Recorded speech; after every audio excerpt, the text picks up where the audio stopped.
You are now ready to start your cutoff machine and begin work. Again, make sure that you are at least 10 feet away from where you fueled your machine. First, understand how the controls work.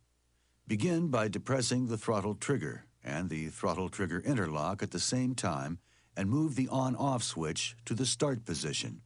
You can now release the throttle trigger and it will remain in a partially pressed position. Set the choke to fully closed if the engine is cold or has not been run for several minutes. If the engine is still warm and had just been shut off, you will set the choke in the mid position, setting the throttle trigger at fast idle.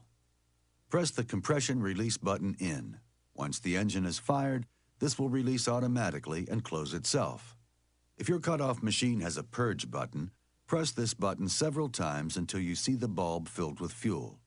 This will fill the carburation system and fuel lines with fresh, cool fuel for faster, easier starting. Never drop start your cutoff machine. This is extremely dangerous, and you can easily lose control of the machine. Only use the following methods of starting your cutoff machine each and every time you start it.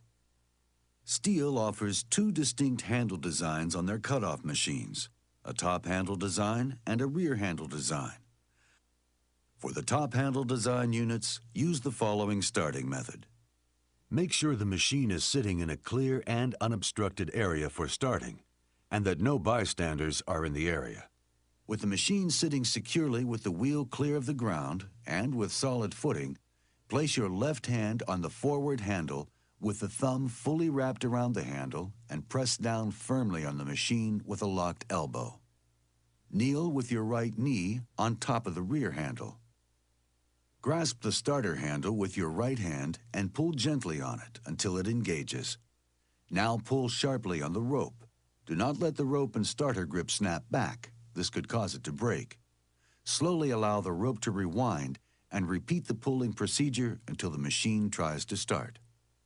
On the rear handle designs, you will follow the same directions of making sure that the machine is sitting in a clear and unobstructed area, that there are no bystanders in the area, and with the machine sitting securely with the wheel clear of the ground, with solid footing, place your left hand on the forward handle with the thumb fully wrapped around the handle and press down firmly on the machine with a locked elbow. Now place your right foot through the opening of the rear handle. Grasp the starter handle with your right hand and follow the procedure as described previously. The first time the machine attempts to start, once again push in the compression release button and move the choke to the open position. Not doing so and trying to start one more time with the choke in the full choke position may immediately flood the machine. Pull on the starter rope. When the engine starts, squeeze the throttle trigger lightly for about 30 seconds to allow the engine to warm up.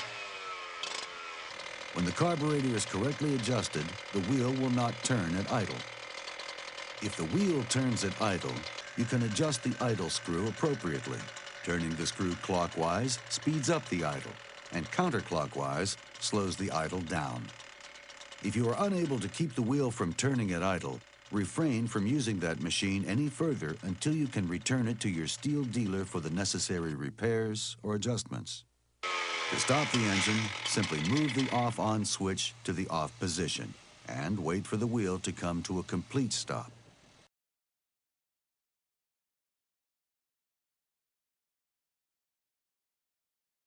You are now ready to go to work.